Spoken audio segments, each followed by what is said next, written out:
가지고 복된 믿음이란 무엇인가 라는 제목으로 하나님 말씀 잠시 나누도록 하겠습니다. 우리 사람이 이 다른 피조물, 그러니까 동물들과 특징적으로 다른 점이 있다면 그것은 바로 이성을 가지고 있습니다. 그러니까 생각하는 힘이 있다는 것이죠. 그리고 육체를 입고 있는 우리는 오감이라는 것을 가지고 있습니다. 오감이 무엇입니까? 눈으로 보고, 그 다음에 귀로 듣고, 또 코로 냄새 맡고, 또 입으로 맛보고, 그리고 피부로 느끼는 것입니다. 그런데 이 다른 동물들도 이러한 감각이 있습니다. 그런데 그러한 동물들과 우리 사람의 이 차이가 있다면 이 느끼는 것을 이성으로, 이 생각으로 연결시키는 힘이 있다라는 것입니다. 그러니까 다른 동물들은 느낌으로만 끝납니다. 느끼고 본능으로 끝냅니다. 그러나 사람은 이 느낀 것을 생각으로 연결시켜서 이것이 무엇인가 이렇게 정리할 수 있는 능력을 가지고 있습니다. 이것은 분명 하나님께서 이 사람에게만 주신 능력입니다. 자, 그렇다면 우리가 신앙 안에서 이렇게 느끼고 생각으로 정리된 것이 무엇으로 연결되어야 할까요? 그것은 바로 믿음으로 연결되어야 합니다. 그래서 사람들은 저마다 믿음이 있습니다. 그래서 믿음은 대상이나 경험과 또 지식과 이 상황에 따라서 생기기도 하고 또 사라지기도 합니다. 우리가 가지고 있는 이 생각이라는 것은 무엇일까? 이 이성이라는 것은 무엇일까? 그것은 바로 의심과 믿음 사이에 존재하는 것이 이성이다라는 것입니다. 예를 들어 이 오른쪽에 믿음이 있다라고 생각하고 또 왼쪽에 의심이 있다라고 생각한다면 이 사이에 바로 이성, 생각이 있다라는 것입니다.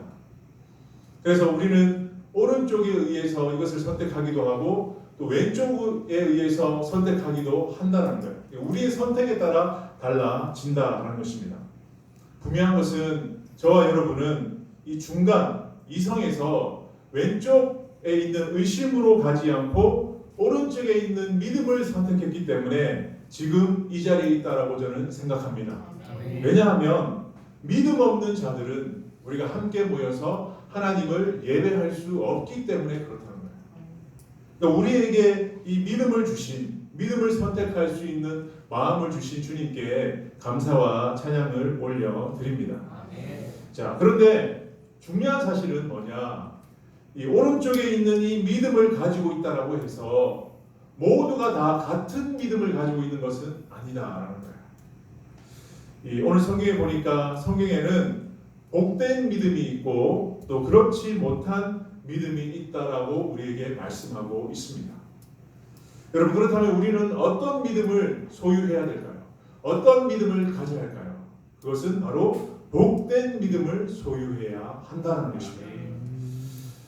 그래서 오늘 본문에는 이 복된 믿음이 무엇인지에 대해서 우리에게 말씀하고 있습니다.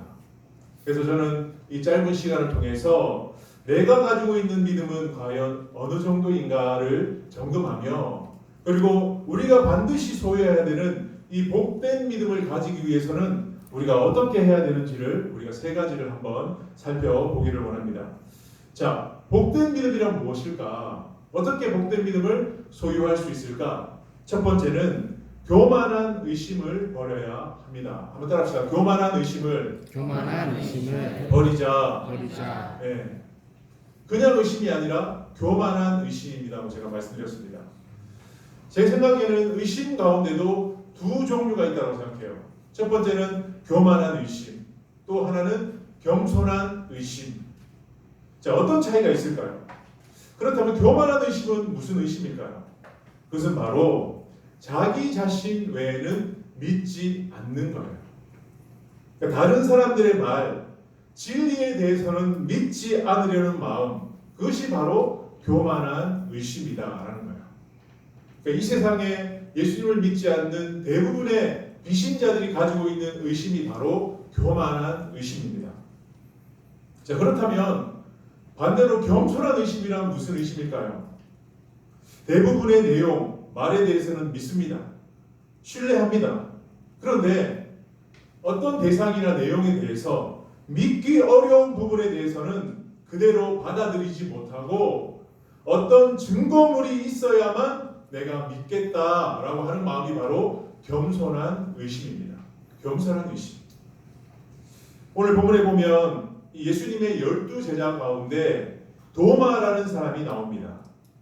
자, 그런데 이 도마라는 인물은 성경에서 가장 회의적이고 그리고 의심이 많은 인물로 묘사되는 대표적인 사람입니다. 오늘 우리가 읽었던 25절에 보니까 이렇게 나와 있습니다.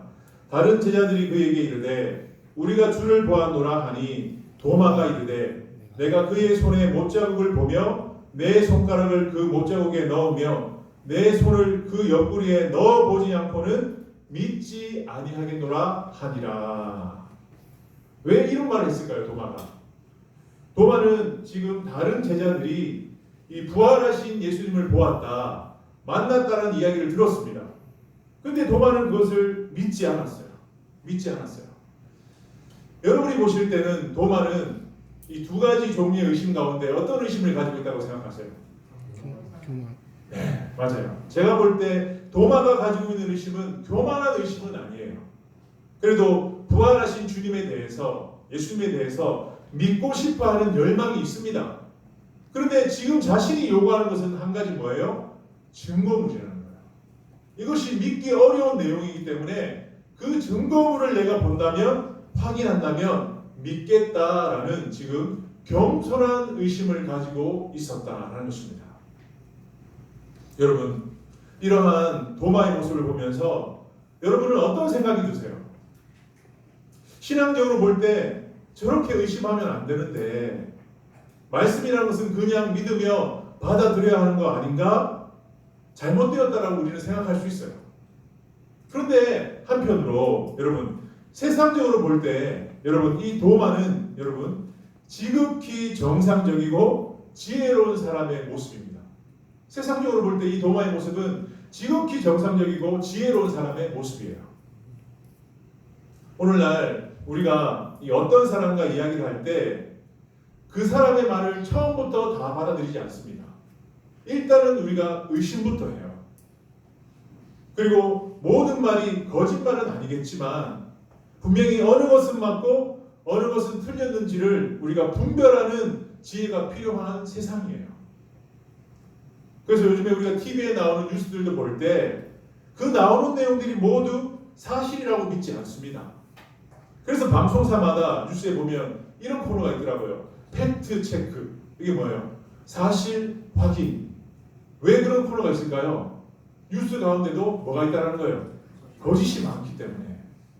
그러니까 어느 것은 맞고 어느 것은 틀렸기 때문에 너무나 가짜 뉴스가 많기 때문에 오늘날 사람들은 누가 뭐라고 하면 또 방송에서 뭐라고 하면 그대로 받아들이지 않습니다.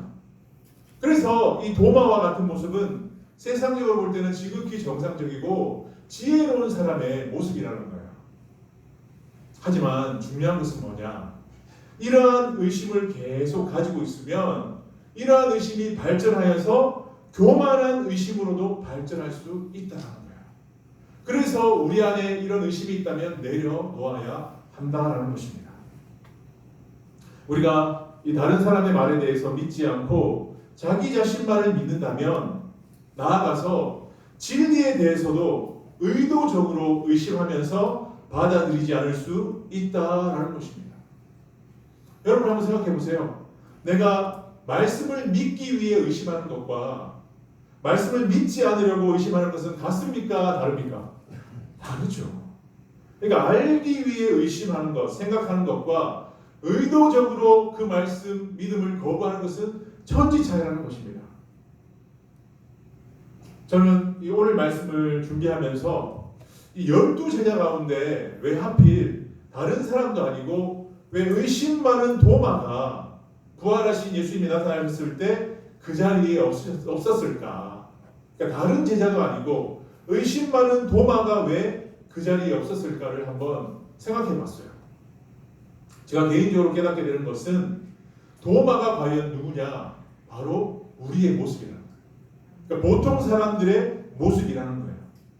그렇기 때문에 대부분의 사람들이 이 도마의 모습을 보면서 자기 자신을 돌아보라는 의도에서 하나님께서 아마 도마를 그 자리에 없게 하지 않으셨을까를 저는 깨닫게 되었습니다. 그러면서 저는 말씀을 준비하면서 제 자신을 돌아봤어요. 저도 평소에 대화를 할 때 그 사람의 말을 쉽게 믿지 못하는 저의 모습, 그리고 의심부터 하는 저의 모습을 발견하게 되었어요. 그리고 저 사람이 말하는 내용은 어떤 것은 분명히 맞을 텐데 어떤 것은 틀렸다라고 단정짓는 그런 모습도 제가 발견하였습니다. 그리고 이 세상은 거짓이 난무하고 의심이 많은 세상에 살기 때문에 나 또한 그 세상에 물들어서 의심 많은 사람으로 변질된 것은 아닌가를 돌아보게 되었습니다. 여러분은 어떠합니까?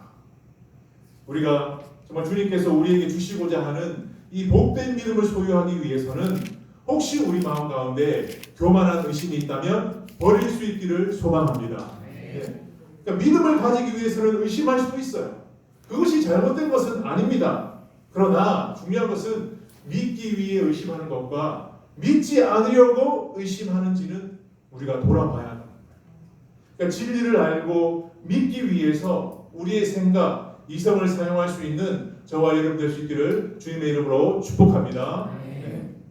그래서 복된 믿음을 소유하기 위해서는 교만한 의심을 버려야 합니다. 두 번째는 복된 믿음을 소유하기 위해서 어떻게 해야 됩니까? 확인하는 것이 해가 될 수도 있다라는 것입니다. 꼭 확인하는 것이 우리에게 해가 될 수도 있다는 것을 우리가 기억해야 한다는 것입니다. 자, 오늘 본문에 보니까 예수님께서 부활하신 후에 처음 제자들에게 나타나시고 일주일 후에 다시 제자들이 다 같이 모인 그 자리에 동일하게 나타나셨어요. 그런데 일주일 전과 일주일 후에 차이점이 있다면 일주일 전에는 도마가 없었지만 일주일 후에는 도마가 있었다는 거예요. 그런 차이가 있다는 것입니다. 그런데 여러분, 예수님께서 한 번만 제자들에게 나타나실 수도 있는데 왜 다시 한 번 일주일 후에 그 자리에 나타나셨을까요? 왜 나타나셨을까요? 그것은 도마를 위해서 그 자리에 나타나셨다는 거예요. 도마를 위해서 그 자리에 한 번 더 나타나셨다는 거예요. 예수님은 지금 무엇을 알고 계십니까? 지금 꼭 증거물을 보아야만 부활을 믿겠다고 하는 도마의 마음을 다 알고 계셨어요. 그래서 그 도마의 마음을 아시고 한 사람이 도마를 위해서 그 자리에 나타나신 것입니다. 이처럼 여러분, 예수님은 한 사람, 한 영혼을 귀하게 여기시는 분인 줄 믿습니다. 한 사람도 소외되는 것을 원하지 않으세요. 그러니까 한 영혼도 잃어버리는 것을 원하지 않으시는 것이 주님의 마음이라는 거예요. 혹시 한 사람이라도 믿음 없는 사람이 있다면 그 사람을 위해서 다시 나타나시는 분이 사랑의 주님 예수님이신 줄 믿습니다. 그것을 우리가 발견할 수 있는 거예요. 오늘 예수님은 이 도마에게 십자가에 못 박히셨던 그 손을 보이시고 또 창에 찔리셨던 당신의 그 옆구리를 손에 넣어보라고 하셨습니다. 그러면서 오늘 예수님은 의심 많은 이 도마에게 왜 네가 나의 부활을 믿지 않니? 라고 책망하지 않고 그냥 사랑의 마음으로 그의 욕구를 충족시켜 주셨습니다. 여러분, 이 부분을 통해서 우리가 한 가지 발견하게 되는 것이 있어요. 예수님이 이 공생의 기간 동안 제자들과 함께 하시며 또 그 제자들을 바라보실 때 가장 원하셨던 것이 무엇이었을까요? 이 제자들에게 가장 주고 싶어 하셨던 것이 무엇이었을까요? 그것은 바로 당신의 제자들이 확실한 믿음을 갖기를 원하셨다는 거예요. 어떻게 해서든지 당신의 제자들만큼은 믿음을 잃어버리지 않고 온전한 믿음을 갖기를 원하셨다는 거예요. 그것이 주님의 마음이었다는 거예요. 그동안 예수님을 따라다니던 수많은 무리들은 몰라도 당신의 제자들만큼은 온전한 믿음, 복된 믿음을 소유하기를 원하셨던 것이 주님의 마음이었습니다. 그 마음은 여러분 지금도 변함없습니다. 우리를 바라보실 때도 온전한 믿음, 복된 믿음을 소유하기를 주님은 원하시고 계신 줄 믿습니다. 이것이 예수님의 소원이에요. 이것이 예수님의 소원이에요. 예수님은 공생의 가운데 여러 가지 표적들을 보여주셨습니다.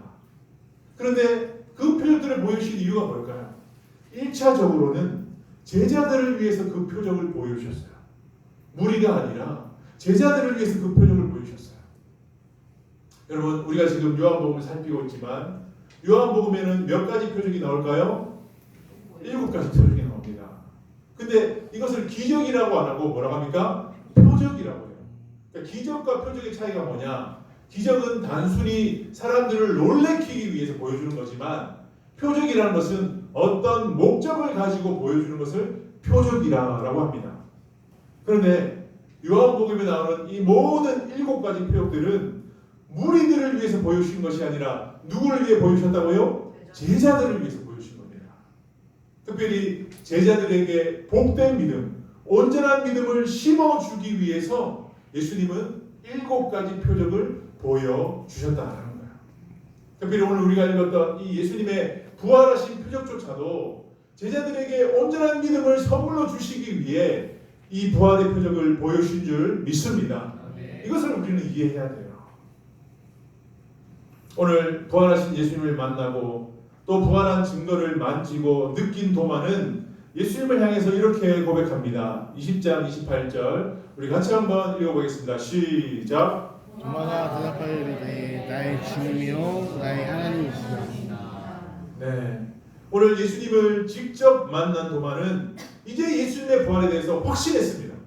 100% 확신했어요. 그러면서 이렇게 고백했습니다. 예수님은 나의 주님이십니다. 예수님은 나의 누구십니다? 하나님이십니다. 도마가 비록 처음에는 의심을 했지만 그는 겸손한 마음으로 믿기를 원하는 마음이 있었기 때문에 증거물을 확인한 후에 이런 고백을 할 수 있었습니다. 여러분, 오늘 도마가 한 이 고백은 위대한 고백입니다. 위대한 고백이에요. 성경에 나와 있는 여러 고백들 가운데 최고의 고백입니다. 나의 주님이시오, 나의 누구라고요? 하나님이십니다. 성경에 나오는 사람들 가운데, 제자들 가운데 예수님을 하나님이라고 고백한 사람은 도마밖에 없어요. 도마밖에 없어요. 위대한 고백이에요. 그런데 여러분, 오늘 이런 위대한 고백을 한 도마를 향해 예수님은 칭찬하지 않으셨어요. 웬만하면 여러분 우리는 칭찬할 수 있지 않습니까?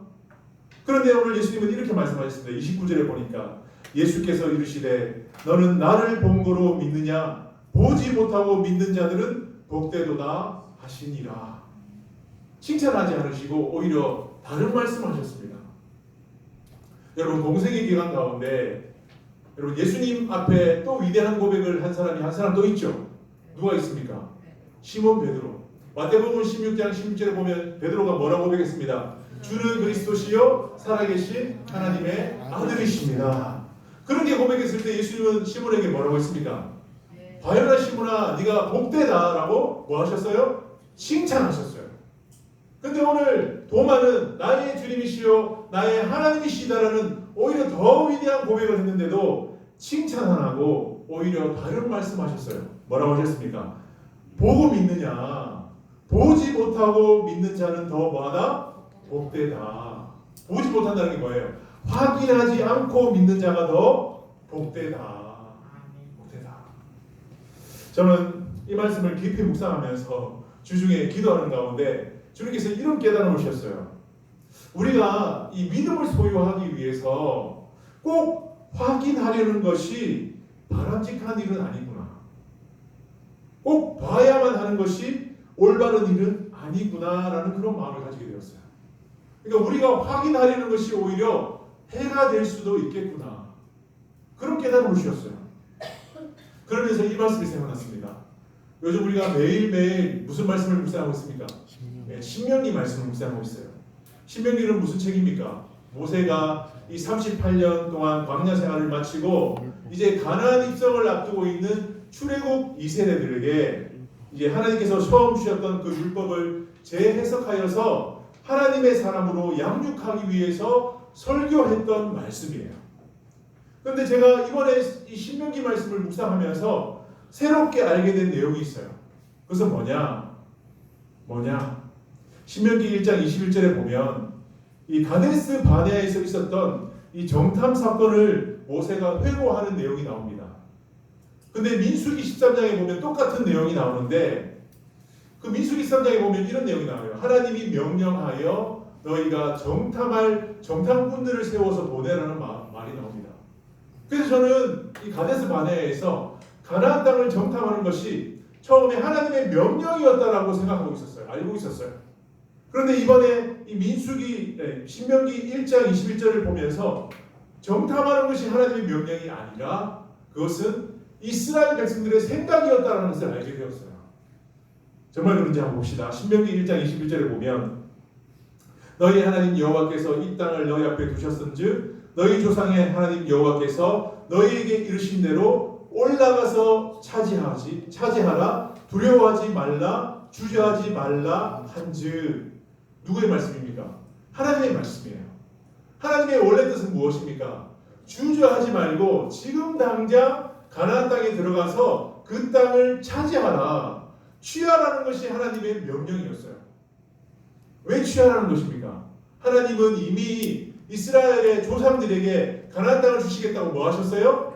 약속하셨기 때문에 이미 하나님은 다 준비시켜 놓으시고 들어가기만 하면 되는 거예요.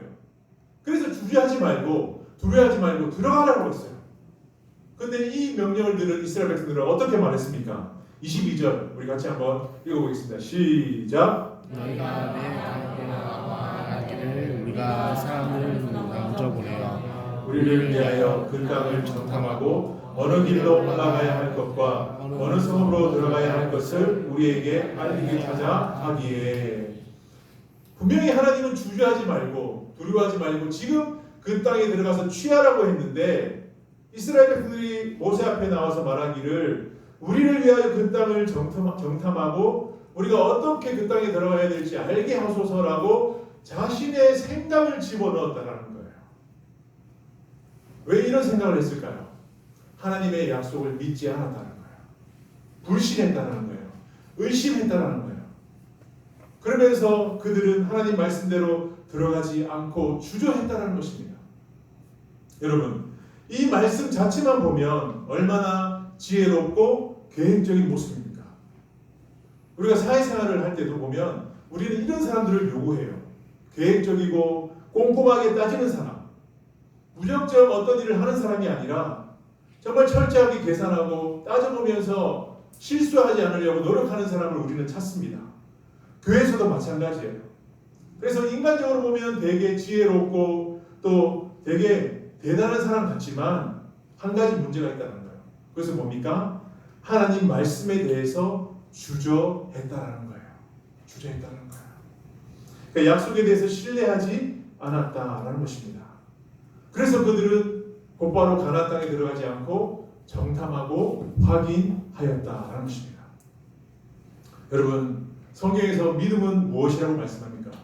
히브리서 11장 1절에 이렇게 나와 있습니다. 믿음은 바라는 것들의 실상이요 보이지 않는 것들의 증거니. 그러니까 보이지 않는 것, 말씀을 그대로 신뢰하고 받아들이는 것이 믿음인 줄 믿습니다. 그러니까 만약 믿음이 확인을 통해서만 우리가 소유하는 것이라면 히브리서 11장 1절에 이렇게 말씀하지 않았을 거예요. 이렇게 말했을 거예요. 믿음은 보이는 것들의 증거니라고 했을 거예요. 하지만 그것이 아니라 믿음은 보이지 않는 것들의 증거다. 이스라엘이 이 보이지 않는 하나님의 말씀을 신뢰하지 않았고 그들의 생각대로 확인했을 때 오히려 그들은 가나안 땅에 정탐하러 들어가서 그 땅에 사는 거대한 사람들, 거인들을 보면서 두려움을 가지게 되었고 나아가서는 하나님을 원망하다가 가나안 땅에 들어가지 못하게 되었다라는 것입니다. 그들이 만약 확인만 하지 않았다면, 주저하지 않았다면 출애굽 1세대들은 다 가나안 땅에 들어갔을 것입니다. 그러나 그들은 한번 확인해 보려고 하는 의심했던, 주저했던 그 마음 때문에 하나님을 원망하게 되었고 진노를 당하여서 38년 동안 광야에서 생활하다가 그 땅에서 다 멸망당하게 되었다라는 것입니다. 여러분, 의심할 수 있습니다. 하지만 그 의심을 가지고 계속 의심하다 보면 교만한 의심으로 발전하게 되고 나아가서는 약속을 믿지 못하고 하나님을 원망하다가 멸망당할 수 있다라는 것입니다. 그래서 오늘 예수님은 분명히 오늘 위대한 고백을 한 도마에게 이렇게 말씀했습니다. 보지 못하고 믿는 자들이 더 많아 복되도다. 할렐루야. 네, 확인하지 않고 믿는 자가 더 많아 복되도다. 여러분 이 말씀을 나의 말씀으로 받아들일 수 있기를 바랍니다. 여러분 그렇다고 이 말씀을 가지고 오해해서는 안 돼요. 꼭 믿음에 대해서 객관적인 근거와 이유를 추구하지 말고 무조건 믿으라는 것이 아니라 이 말씀의 진짜 의미는 뭐냐? 연약한 우리의 판단을 절대적 근거로 삼지 말라는 거예요. 우리가 확인하려는 것이 완벽한 것이 아니고 우리의 연약함 때문에 흔들릴 수 있기 때문에 절대 흔들리지 않는 하나님의 말씀을 제일 우선적으로 신뢰하라. 할렐루야. 이 말씀인 거예요. 확인하지 말라는 것이 아니라 그것만을 우리가 의지하고 그것만 붙들다 보면 흔들리다가 교만하여 넘어질 수 있기 때문에 말씀을 최우선적으로 신뢰하라. 여러분 마찬가지예요. 우리가 이 자리에서도 확인하지 않고도 이렇게 부활의 말씀을 믿을 수 있는 것은 분명 하나님이 주시는 은혜인 줄 믿습니다. 저나 여러분 다 보지 않았잖아요. 확인하지 않았잖아요. 그러나 여러분 믿습니까? 안 믿습니까? 믿습니다. 그것은 꼭 증거물을 확인하지 않아도 믿으려는 마음만 있으면, 영접하고자 하는 마음만 있으면 성령께서 우리에게 위대한 믿음, 복된 믿음을 선물로 주시는 줄 믿습니다. 아멘. 이것을 우리가 받아들여야 된다는 것입니다. 그래서 우리가 복된 믿음을 소유하기 위해서는 교만한 의심을 내려놓아야 하고요. 꼭 확인하려고 하는 마음도 내려놔야 됩니다. 마지막으로 복된 믿음이란 무엇인가? 영원한 생명을 나누게 되는 것이 복된 믿음입니다. 그러니까 영원한 생명을 나누는 삶, 증거하는 삶을 사는 것이 복된 믿음을 소유한 자의 모습이라는 거예요. 자, 오늘 사도 요한은 이제 요한복음을 거의 마무리하면서 31절에 이 요한복음을 기록한 목적을 이렇게 밝히고 있습니다. 우리 31절 한번 읽겠습니다. 시작. 오직 이것을 기록함은 너희로 예수께서 하나님의 아들 그리스도이심을 믿게 하려 하며 너희로 믿고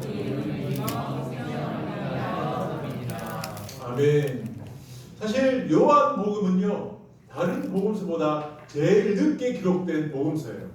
그러니까 요한이 복음서를 기록할 때는 이미 마태, 마가, 누가복음이 다 기록되어 있었습니다. 그럼에도 불구하고 이 요한이 복음서를 기록한 특별한 목적이 있다라고 자기는 지금 31절에서 밝히고 있어요.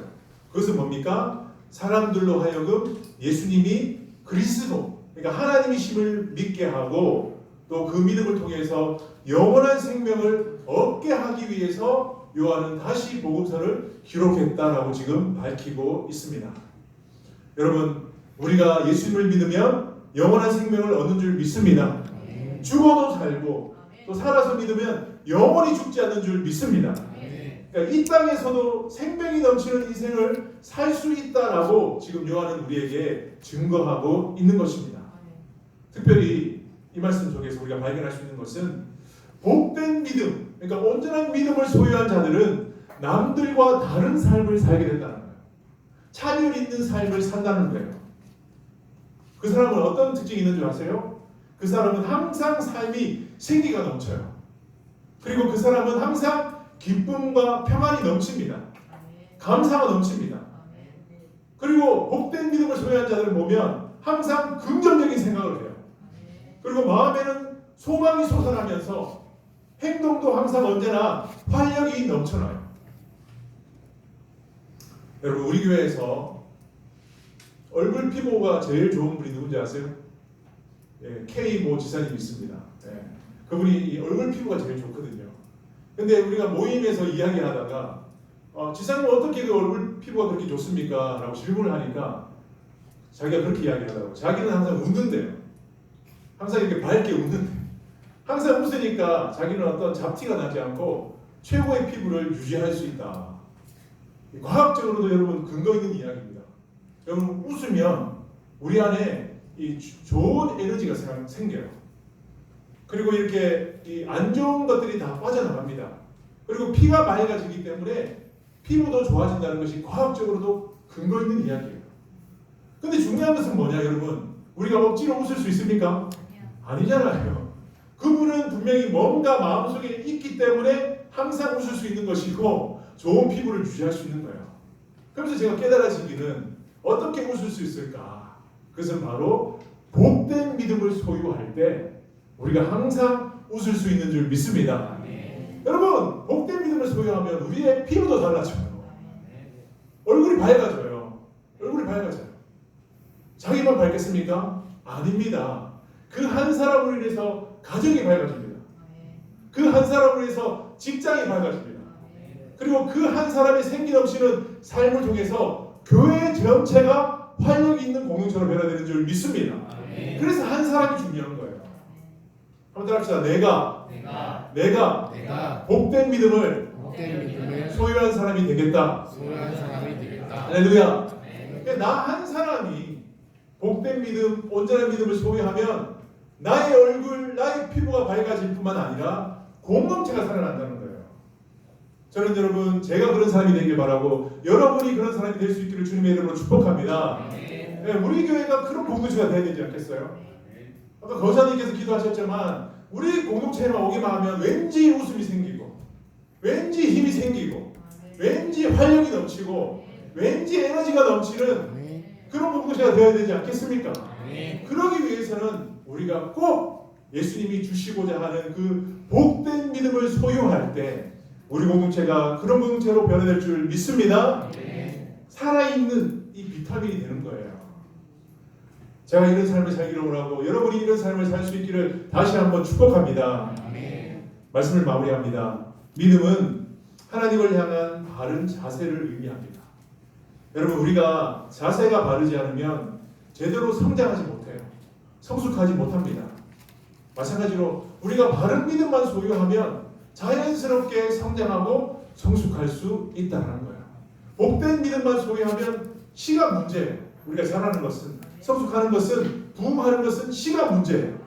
그러기 위해서 오늘 말씀처럼 혹시 내 마음속에 교만한 의심이 있다면 버릴 수 있기를 바라고요.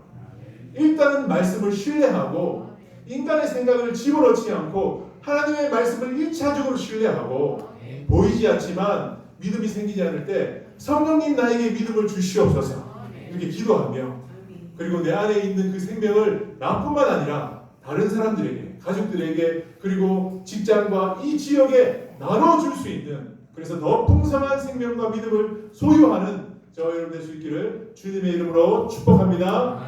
축복합니다. 네, 오늘 같이 이 말씀 기억하시면서 잠깐 기도하겠습니다. 여러분 소리 내서 기도하시든지 마음속 기도하시든지 함께 기도할 때 하나님, 저의 믿음을 새롭게 하여 주시옵소서. 오늘 주신 말씀 가운데 성령께서 나에게 깨닫게 하신 내용이 있다면 이 시간 붙들고 잠시 우리가 입으로 또 소리 내서 잠깐 기도하도록 하겠습니다. 기도하겠습니다. 살아계신 주님 감사합니다. 오늘도 아버지 우리에게 귀한 말씀 주셔서 감사합니다. 하나님, 아버지 우리가 복된 믿음을 소유하기를 원합니다. 온전한 믿음을 소유하기를 원합니다. 정말 예수님께서 제자들에게 주시고자 하셨던, 주시고 싶어 하셨던 그 온전한 믿음, 복된 믿음을 우리도 다 소유할 수 있기를 원합니다. 그러기 위해서 내 마음속에 혹시 교만한 의심이 있다면 내려놓을 수 있게 하여 주시고 믿기 위해서 생각하는 자가 될 수 있게 하여 주시옵소서. 하나님, 아버지 우리가 확인하는 것이 중요하지만 아버지 하나님 말씀하실 때 무조건 확인하는 것이 아니라 정말 믿기 위해서 확인하는 자가 되게 하여 주시옵시고 하나님께서 우리에게 주신 생명을 나누는 삶을 통해서 우리의 믿음이, 우리의 생명이 더 풍성히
날마다 하나님의 사랑과 성령이 함께하시며 교통하심이 주님이 우리에게 주신 복된 믿음을 소유하며 이것을 나누며 증거하는 삶을 통해 내가 살고 우리 가정이 살고 또 우리 직장이 살고 또 이 나라를 살리기로 결단하는 우리 축복교회 성도들 가운데 지금으로부터 영원히 함께 하시기를 예수님의 이름으로 간절히 축원하옵나이다. 아멘.